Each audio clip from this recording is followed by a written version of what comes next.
MP में पंचायत चुनाव पर रोक नहीं। जबलपुर, इंदौर, ग्वालियर में लगी पर एक साथ हुई सुनवाई याचिकाओं। त्रिस्तरीय पंचायत चुनाव पर सरकार का निर्णय ही मान्य होगा। सब्सक्राइब कीजिए अमेजिंग स्मृति को। बेल आइकॉन को प्रेस कीजिए लेटेस्ट एजुकेशनल इन्फॉर्मेशन प्राप्त करने के लिए।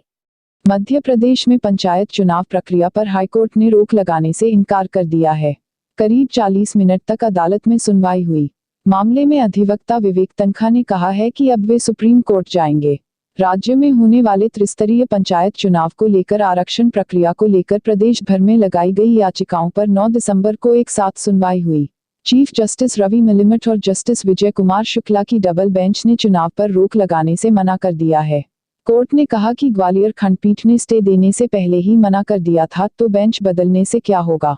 याचिकाकर्ता की ओर से पैरवी कर रहे वरिष्ठ अधिवक्ता एवं राज्यसभा सांसद विवेक तनखा ने सुप्रीम कोर्ट में प्रकरण ले जाने की बात कही है।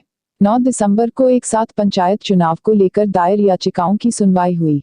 हाईकोर्ट में याचिका के जरिए जिला, जनपद और ग्राम पंचायत चुनाव में आरक्षण के लिए राज्य सरकार द्वारा जारी अधिसूचना व मनमाने प्रावधानों को चुनौती देते हुए स्टे लगाने की मांग की गई थी। मुख्य न्यायाधीश रवि मिलिमठ व जस्टिस विजय कुमार शुक्ला की युगलपीठ ने पिछले सोमवार को ही 9 नवंबर को अन्य याचिकाओं के साथ इस मामले की सुनवाई की व्यवस्था दी थी।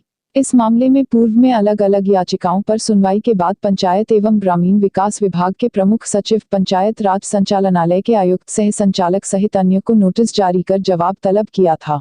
वरिष्ठ अधिवक्ता शशांक शेखर की ओर से दायर याचिका में पंचायत चुनाव कराने को लेकर वर्षगत आधार पर चुनौती दी गई थी।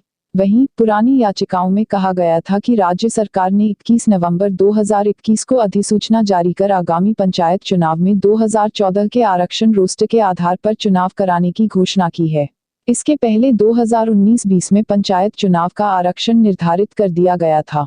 सिंगरौली के लल्ला प्रसाद ने राज्य सरकार के अधिसूचना को चुनौती दी थी। दरअसल राज्य सरकार ने आरक्षण के पुरानी व्यवस्था के आधार पर चुनाव कराने का निर्णय लिया है। इस अधिसूचना को सिंगरौली के देवसर निवासी लल्ला प्रसाद वैश्य ने याचिका दायर कर चुनौती दी थी। उनकी दलील थी कि सरकार ने 2019-20 का पंचायत चुनाव का रोस्टर निरस्त किए बिना ही नई अधिसूचना जारी कर दी है, जो कि अवैधानिक है। अब नई अधिसूचना के कारण इन पंचायतों का आरक्षण रोस्टर पुनः बदल जाएगा। याचिका में मांग की थी कि या तो राज्य सरकार की अधिसूचना को निरस्त किया जाए या फिर नए सिरे से आरक्षण निर्धारित किया जाए। नए आरक्षण की बजाय 2014 के आरक्षण पर चुनाव कराना संविधान का उल्लंघन बताया था। नरसिंहपुर निवासी संदीप पटेल और भोपाल निवासी मनमोहन नागर ने भी याचिका दायर की थी कि याचिकाओं में 7 साल पुराने परिसीमन और आरक्षण पर चुनाव करवाना संविधान का उल्लंघन है। सीनियर एडवोकेट और कांग्रेस लीडर विवेक तनखा कोर्ट में कहा कि ये संविधान की धारा 243 सी और डी का मात्र सरकार द्वारा किया गया स्पष्ट उल्लंघन है।